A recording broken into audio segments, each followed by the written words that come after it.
Think about this. Like, think, take your emotions out of it and think of it like this. How many of you go by on a daily basis and look at a dude, judge strictly off the way he looks, and say, you know what, that dude's too sloppy looking? How many of you go off? How many of you say, you know what, I pass by dudes every day, and these are dudes that I'm just strictly not interested in? Not that they say anything wrong, not that they say anything good. It's just I'm just strictly not interested in, right? Now, multiply that. Now, also take into account that you like dudes with a specific personality. Okay? Now, take that, right? Also add in the fact that you like to be courted a certain type of way. So you like for a dude to provide certain things before you've given him your time of day. Or buy me a drink, something like that, So then take that, right? And multiply that by thousands.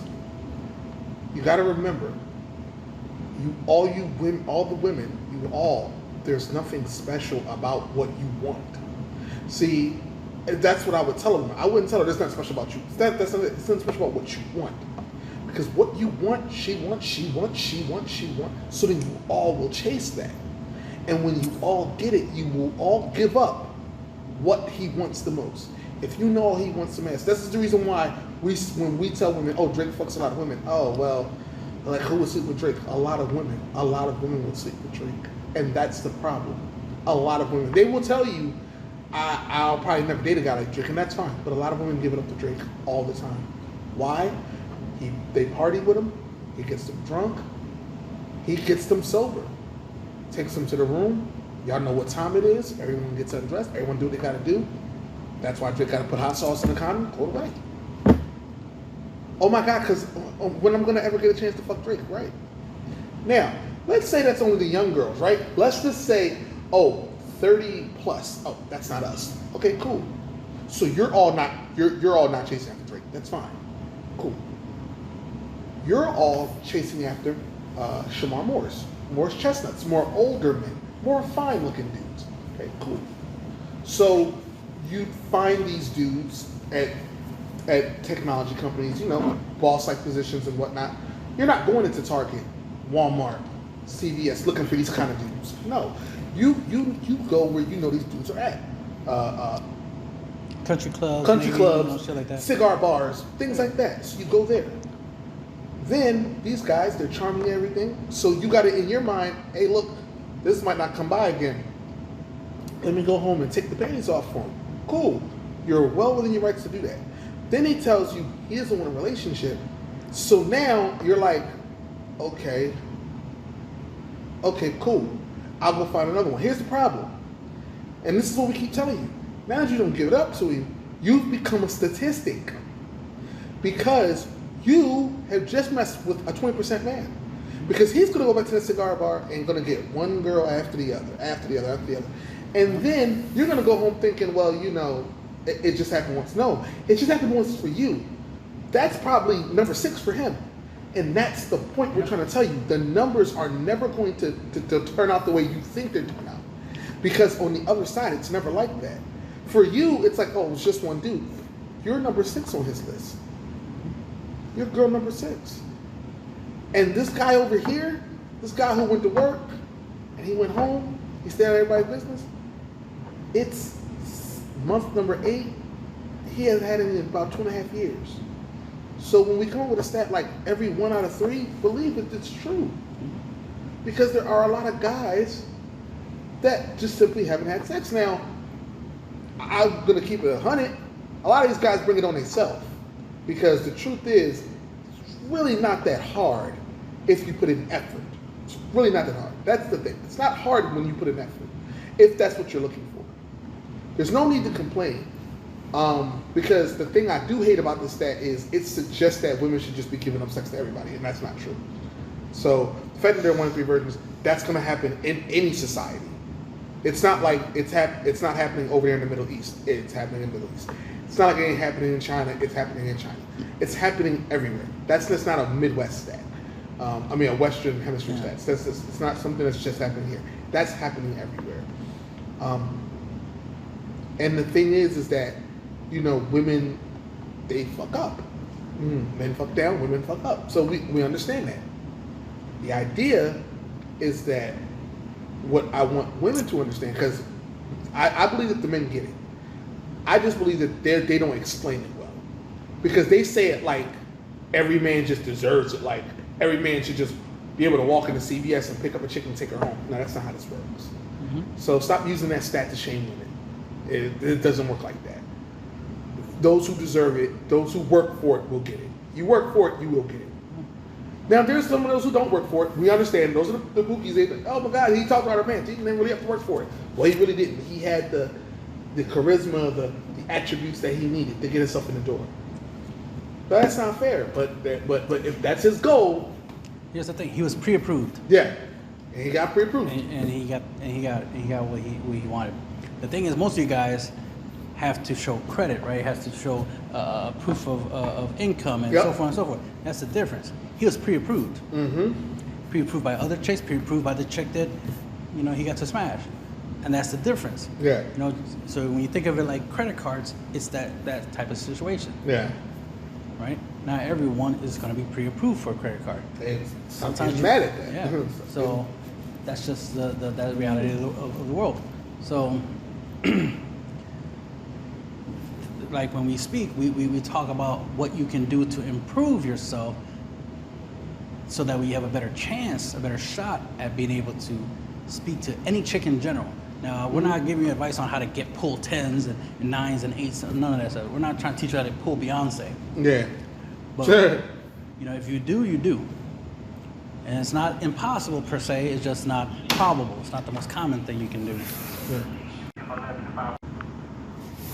Yeah, so I think it's very important to understand, for women to understand from our point of view, that it's not about, I agree with the whole shaming thing, but it's really not about that. What really has the numbers going down is just who you're picking.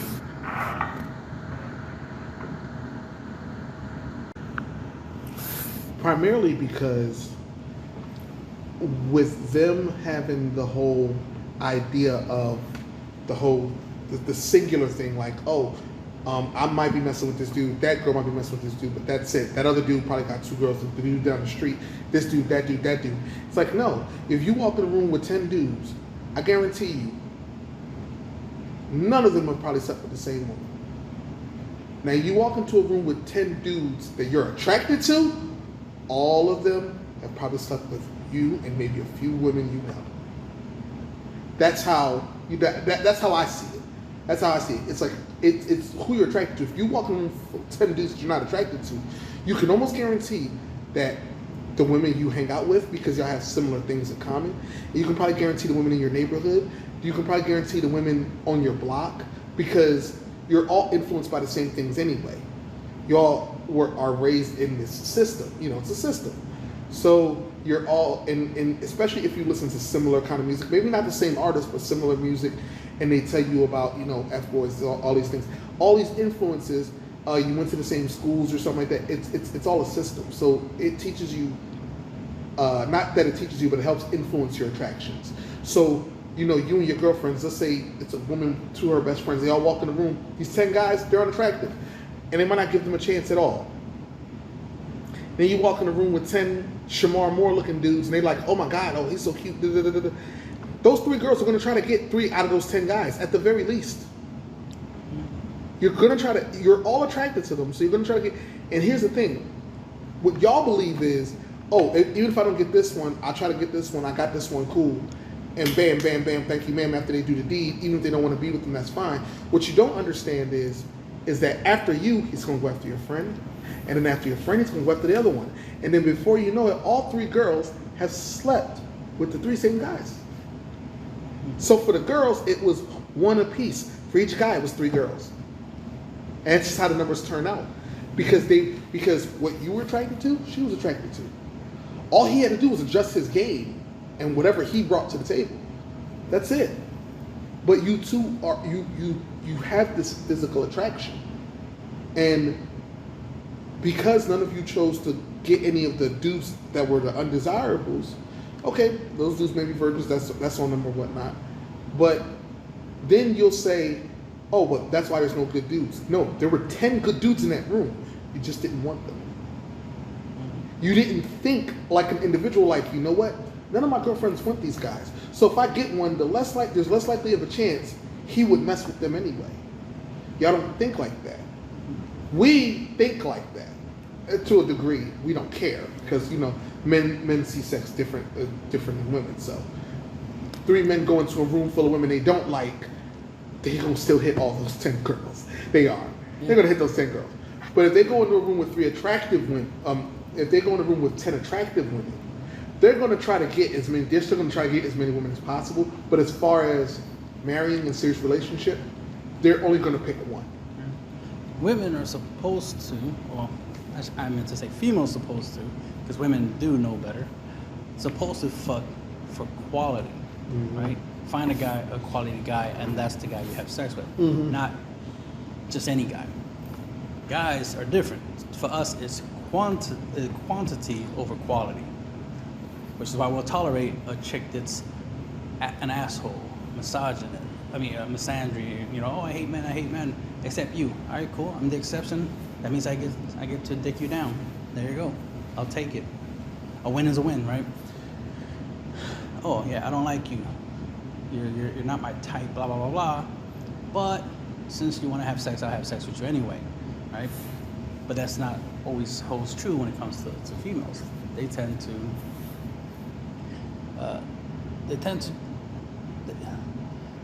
they're supposed to be picky, extremely picky, but they're not that picky because they keep picking the same type of guy instead of picking, you know, different types of guys. Or at least if you know what a good guy looks like and what a good guy is, you will only pick good guys. Because I recently made a video for the Modern Man tutorial about quality versus quantity, and what's so interesting is that you hear ladies out here, right, online talking about where all the good men at, and I'm like, they're not in your body count? So none of the good men in this world are in your body count? Because good men exist. That's why you're saying, where are they? Clearly they're not in your body count, because if they were, you would be saying it. You'd be like, oh, I know where all the good men at. They'll be here in my body count. Let me introduce you to this guy. This guy is great. He's this, that, and the third. Y'all be quick to tell each other that your exes are trash, are toxic. You literally try to tell other females that, oh, my ex, he ain't worth shit, blah, blah, blah. Don't even bother with him. But for all you know, he's a great guy. For her, not for you. It didn't work out for you, but doesn't mean he won't work out for someone else. And I see that a lot. Like, you know, chicks on TikTok trying to make it seem like their exes are low quality and no female or woman, you know, should ever mess with them because, you know, this whole belief of deserving better. And it's like, no, you were with him for a reason, because he was the shit. He was the best. He was the best at the time. At that, he's no longer awesome. He's no longer the love of your life because y'all broke up. More likely, he broke up with you, or a different scenario. He cheated on you, whatever reasons happened. But typically, there was something that happened, and you're not together. And because you're not together, now he's toxic. Now he ain't shit, but he was the shit, which is why you're with him and why he still hit. He still hit though. That's still a thing. Like, to talk shit afterwards, after the relationship is over, makes no sense. It's like the relationship shouldn't happen. He shouldn't have gotten no sex from you if he wasn't of quality. So clearly you thought he was a good man, and it turned out he wasn't. So that means all the guys that you didn't have sex with, they are the good guys, the good men. And since you didn't have sex with them, you ain't with a good man. You know, as much as women out here talking about, you know, being better and they know their worth, it's like, no, because all the green flags that led to the other guy, your ex, getting to fuck you, all those green flags, now you turn them into red flags. Now you use all the things he did to disqualify the next guy. Even though all your ex did was, hypothetical. He left the toilet seat up a little bit too much. So y'all broke up over that. But instead of that being the thing you have an issue with and try not to have in the next relationship, you just take everything else that makes your ex, like all the green flags, all the things that made him special and unique, you try to use that as a disqualifier for the next guy. You don't want the next guy to remind you of your ex, to be like your ex. So if the last guy you were with, worked at McDonald's, right? Lived with his mom and he was overweight. Let's say those are the three things. Now, granted, those aren't the best, qualities, right? But let's just say that's what he had, right? But he was a good guy into the cheating. Let's say he cheated, and then y'all broke up because of it. But instead of cheating being the thing you don't want in your next relationship, you instead make it where the next guy can't be overweight, the next guy can't live in their mom's house, and the next guy can't work at McDonald's. And then you want the whole no cheating, but you took away all the other, you added the other three things as a red flag on top of the real red flag, which was the cheating. So the cheating should be the only issue you have, but now you're making everything else an issue just because of it. So now you don't want to, and you think you're upgrading by getting a guy who's, quote unquote better than the last guy you were with, but not realizing that now you're making it a superficial thing. Because the problem with the last guy wasn't that he lives in his mom's house, he's overweight, blah blah blah, works at McDonald's, right? It was the fact that he cheated. That was the issue. Because other than that, he was great. Other than that, he was the love of your life. You were happy with him, but he cheated. So now everything that made him, worthy of your time and body, now it's all tainted. Now it's all like, oh, these are all red flags. These are all bad things. I deserve better. I deserve a guy with better stats, right? Better shape, more money, his own place, and he shouldn't cheat on me. But more likely, a guy who does have all these better things, right? There's no guarantee just because he has more money, better shape, has his own place, that he's going to be a better person, right? There's more likely he's probably going to cheat on you, right? Because one thing I was thinking of, like the first guy was against you going to the club, right? But then he went to the club, and that's how he cheated. He cheated because he went to the club. He went to the club, and he cheated. Now you're going to take it where the next guy can't tell you not to go to the club. So you get with the next guy. The next guy is like, yeah, sure, go to the club. Not a problem. But lo and behold, the reason why he's okay with you going to the club, because that means you're not at home. And if you're not at home, what does that mean? He can cheat on you. That means he has more time for the other chick because you're at the club. So don't assume that you are upgrading. In reality, you just, I consider it more of a fucking down, because you're downgrading, because you're taking things that was a positive. Like the first guy telling you not to go to the club was a good thing, right? Because it shows he cared and about you. That's why he was against it. Ironically, he went to the club himself and messed up the relationship. But that's his mistake, and he has to deal with that, right? That's something he has to improve about himself, obviously. But the next guy being A-okay with you going to the club, you gotta be suspicious about that. Why is he okay with it? Why doesn't he care enough to, tell you not to? It's because he doesn't care. That's the whole point. He doesn't care. He doesn't care what you do because he only cares about what he cares about, and typically he's gonna be selfish, and he cares about himself. So he got what he wants from you. Now you can go to the club and he'll get what he wants from someone else and keep on going. So there's no guarantee that when you're quote unquote trying to fuck up or trying to upgrade, that you're actually upgrading. Guys tend to, when they go through a breakup, right, they tend to try to find the same qualities in the next chick. They want to find the same good qualities from their ex in the next chick. And hopefully there'll be something extra, something new, something different about the new chick that he'll like. And that's why guys tend to fuck up after a breakup.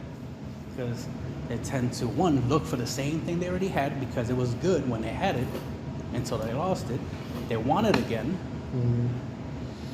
and with something extra, right? So they might find a chick who's more attractive than their last girlfriend, right? But has a lot of the same good qualities as their girlfriend, so there's an upgrade. That doesn't happen all the time, but that is most commonly what tends to happen. Most guys, after a breakup, tend to do better overall, especially because part of their success, part of what their attractiveness to women tends to be more of what they do, less of who they are, right? So the guy could get older, right? But you will consider that maybe him getting less attractive, but now he's making more money though. He's making more money. He knows more people. He's living a better life, so he's better than he was before. That's making him more attractive. So then with that, he's going to pull more quality women, or at least in appearance wise, they're going to look better, and they might even act better, just because they see that he is improving. Mm-hmm. That's why a lot of his exes are more likely to come back when he starts, leveling up, when he starts doing better in life. So all his exes will try to pop up back in his life, right? But for the ladies, if your exes pop up, it's only because they want to smash, typically.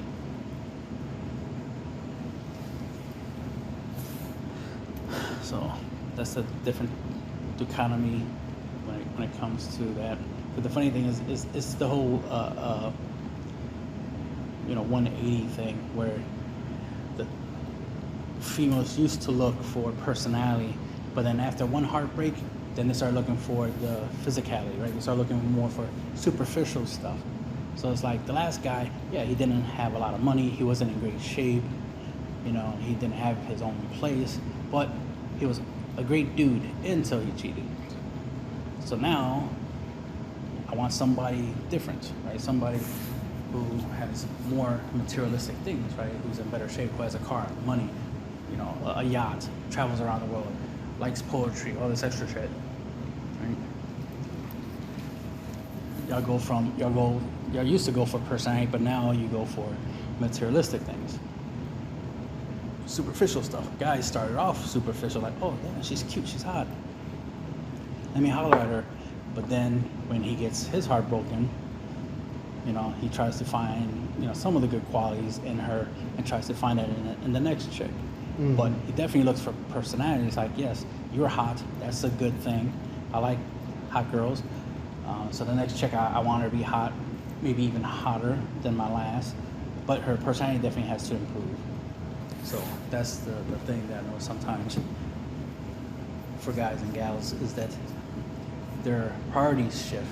Originally, guys, they care about if she's hot. But with enough heartbreaks, then they care if she has a good personality or if she can cook and clean. For females, opposite. It starts off personality. If he's nice, he treats me good, he makes me feel happy. To, is he good looking and can he dick me down when I want it? So it's just, can he fly me around the world? Like, it just goes from one extreme to the other. From personality matters to his pocket matters.